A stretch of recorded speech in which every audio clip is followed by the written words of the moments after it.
ओम जगदम्बिकाय नमः। ओम नमश्चंडिकाय। राजा ने कहा, प्रिय, अब बहुत दिनों तक इस प्रकार का दुख भोगना मुझे अभीष्ट नहीं है। तनवंगी, मैं अब तक इस शरीर को बचाए रखने में असमर्थ हूँ। मेरी मंदभाग्यता तो देखो।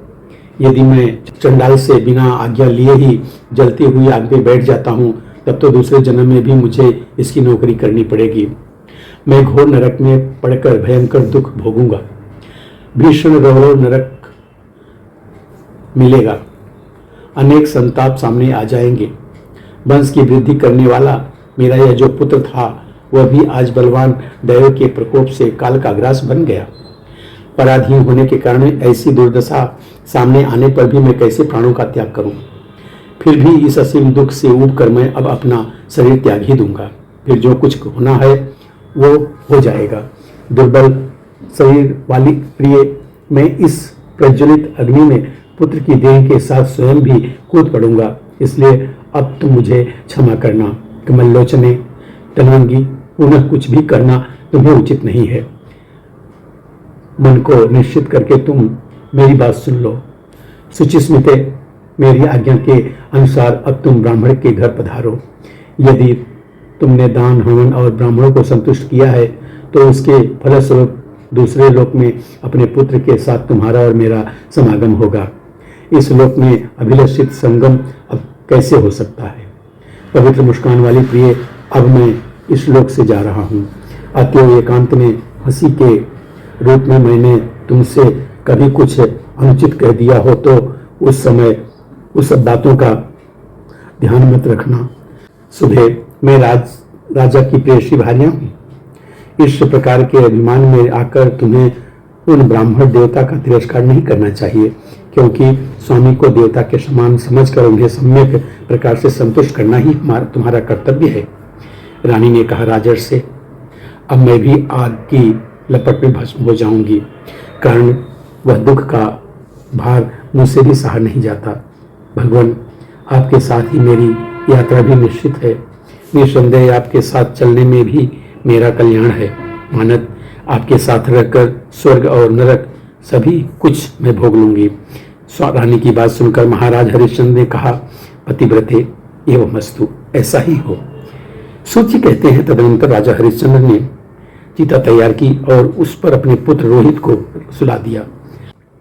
स्वयं रानी के साथ दोनों हाथ जोड़कर, जो जगत की अधिष्ठात्री हैं, 100 आंखों से जिनकी अनुपम शोभा होती है, पंचकोशों के भीतर जो सदा विराजमान रहती हैं, ब्रह्म जिनका स्वरूप है, जो लाल रंग के वस्त्र धारण करती हैं, करुणा की सागर है, जिनकी भुजाओं में भांति भांति की आयु शोभा पाते हैं, तथा जो जगत के संरक्षण में सदा तत्पर रहती हैं, उन परमेश्वरी भगवती जगदम्बा का ध्यान करने लगे। राजा ध्यान में संलग्न थे। उसी समय इंद्र सहित संपूर्ण देवता धर्म को आगे करके तुरंत वहां पधारे। आकर सबने एक स्वर में कहा, राजन महाप्रभो, सुनो, ये साक्षात ब्रह्मा स्वयं भगवान धर्म साध्य गण, मरुदगण, विश्वदेव चरणों सहित लोकपाल, नाग, सिद्ध, गंधर्वों के साथ रुद्रगण, अश्विनी कुमार तथा ऐसे ही अन्य भी बहुत सी देवता यहाँ उपस्थित हैं।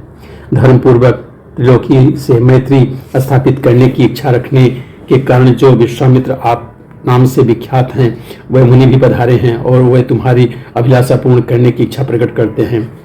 धर्म बोले, राजन, तुम्हें ऐसा साहस नहीं करना चाहिए, क्योंकि तुमने जो सहनशीलता, इंद्रियों को वश में रखने की पूर्ण योग्यता तथा सत्व आदि सत्गुण हैं, उनसे परम संतुष्ट होकर मैं तुम्हारे सामने उपस्थित हूँ। इंद्र ने कहा, महाभाग हरिश्चंद्र, मैं इंद्र तुम्हारे सामने उपस्थित हूँ। राजन, आज स्त्री पुत्र सहित तुमने इस सनातन विश्व पर विजय प्राप्त कर ली है। रानी और राजकुमारों को साथ लेकर अब तुम स्वर्ग में पधारने की कृपा करो। तुम्हारे अतिरिक्त अन्य कोई कर्मशील मनुष्य इस स्वर्ग पर विजय प्राप्त कर ले, यह परम दुष्कर है। सूत जी कहते हैं, तदनंतर इंद्र ने आकाश में विराजमान होकर चिता के मध्य भाग में सोए हुए राजकुमार रोहित पर अपनी मृत्यु को दूर करने वाली अमृतमयी वर्षा आरंभ कर दी। साथ ही पुष्पों की विपुल वर्षा हुई और दुंदुभियां भी बज उठी। महाराज हरिश्चंद्र बड़े महात्मा पुरुष थे। अब उनके मरे हुए सुकुमार पुत्र रोहित में चेतना आ गई। स्वस्थ होकर वह प्रसन्नता पूर्वक उठ बैठा। राजा ने अपने उस पुत्र को हृदय से लगा लिया। उस समय रानी भी वहां थी ही। सारी संपत्तियां लौटकर उनके पास आ गई। दिव्य माला और वस्त्र महाराज को सुशोभित करने लगे। उनके मन में अपार शांति छा गई। उनके हृदय का कोना कोना परम आनंद से भर गया। क्षण मात्र में ही परिस्थितियों में इस प्रकार अद्भुत परिवर्तन हो गया। फिर राजा इंद्र ने राजा हरिश्चंद्र से कहा, महाराज अब तुम स्त्री और पुत्र के साथ स्वर्ग में चलो। यह सर्वोत्कृष्ट उत्तम गति तुम्हारे अपने ही कर्मों का फल है। हरिश्चंद्र ने कहा, देवराज चांडाल मेरा स्वामी है, मैं उनसे आज्ञा नहीं ली है। उससे छुट्टी पाए बिना मैं स्वर्गलोक नहीं जा सकूंगा। धर्म बोले, राजन तुम्हारे भावी क्लेश के संबंध में विचार करके मैं ही महामय चांडाल बन गया था। तुम्हें चांडाल का स्थान जो दिखाई पड़ रहा था वह भी मेरी माया ही थी। कि संपूर्ण मनुष्य जिसके लिए प्रार्थना करते हैं उस परम पुनीत स्थान पर पधारो। पुण्यात्मा पुरुष ही उस पद के अधिकारी हो सकते हैं। महाराज हरिश्चंद्र बोले, देवराज आपको नमस्कार है। मेरी एक प्रार्थना सुनने की कृपा कीजिए। अयोध्या में रहने वाले बहुत से मानव मेरे दुख के समय दुखी होकर काल व्यतीत कर रहे हैं। उन्हें ऐसी स्थिति में छोड़कर मैं स्वर्ग कैसे आऊँगा। गौवध, स्त्रीवध, ब्राह्मणवध और मद्यपान ये घोर पाप हैं। अपने भक्त के त्याग को भी इसी के समान महापाप कहा जा गया है। अतः श्रद्धालु व्यक्ति का त्याग नहीं करना चाहिए। उसे छोड़ने वाला कैसे सुखी हो सकता है। अतएव इंद्र, मैं इन श्रद्धालु मनुष्यों को छोड़कर स्वर्ग नहीं जाऊंगा।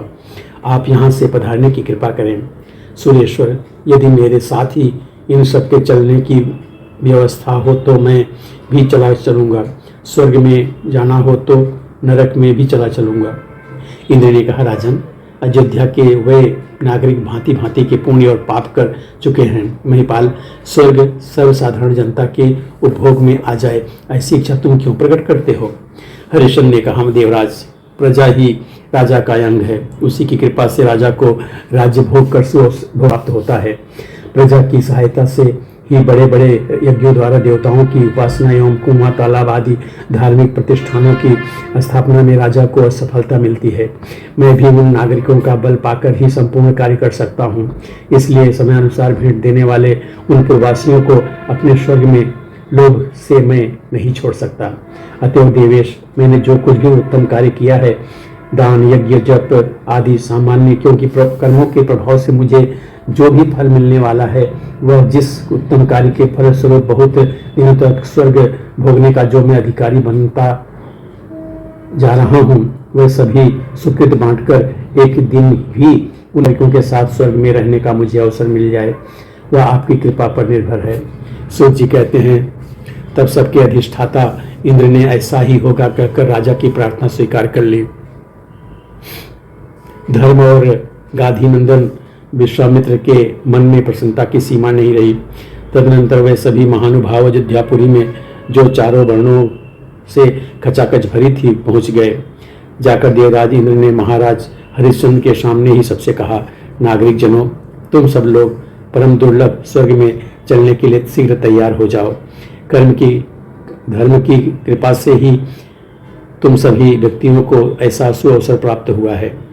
धर्म में अटूट श्रद्धा रखने वाले महाराज हरिश्चंद्र ने भी उन नागरिकों से कहा, हाँ, हम लोग अब स्वर्ग की यात्रा करेंगे।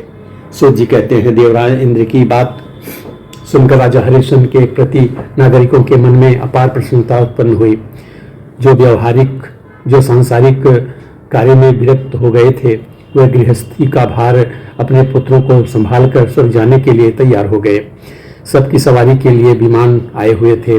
लोगों के शरीरों में सूर्य के समान प्रभाव उत्पन्न हो गई थी। सबके हृदय आनंद से सब परिपूर्ण हो गए थे। महामना हरिश्चंद्र ने अपने पुत्र रोहित का अयोध्या के राज्य पर अभिषेक कर दिया। उस समय उस रमणीयपुरी में कोई भी व्यक्ति दीनहीन नहीं था। फिर राजा अपने पुत्र से मिले। उन्होंने सुहृदों का सम्मान और अभिवादन किया। तत्पश्चात जो पुण्य से प्राप्त होने वाले था, देवताओं के लिए भी परम दुर्लभ है, उस विशद कीर्ति को प्राप्त कर इच्छानुसार चलने वाले था, क्षुद्र घंटिकाओं से शोभित विमान पर बैठ गए। इस आश्चर्यमय दृश्य को देखकर महामहक शुक्राचार्य जी ने, जो दैत्यों के आचार्य एवं संपूर्ण शास्त्रों के प्रकांड विद्वान हैं, एक श्लोक में कहा। शुक्राचार्य जी बोले, तितिक्षा की महिमा और दान का फल सबसे श्रेष्ठ है। अतएव राजा हरिश्चंद्र को इंद्र के लोक में जाने की सुविधा प्राप्त हो गई है। सूत जी कहते हैं, सौनक, राजा हरिश्चंद्र के चरित्र से संबंध रखने वाले इस संपूर्ण प्रसंग का वर्णन मैंने तुम्हारे सामने कर दिया है।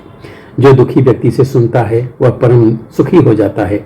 स्वर्ग की अभिलाषा से इसका श्रवण करने वाला पुरुष स्वर्ग को तथा पुत्रार्थी पुत्र को प्राप्त करता है।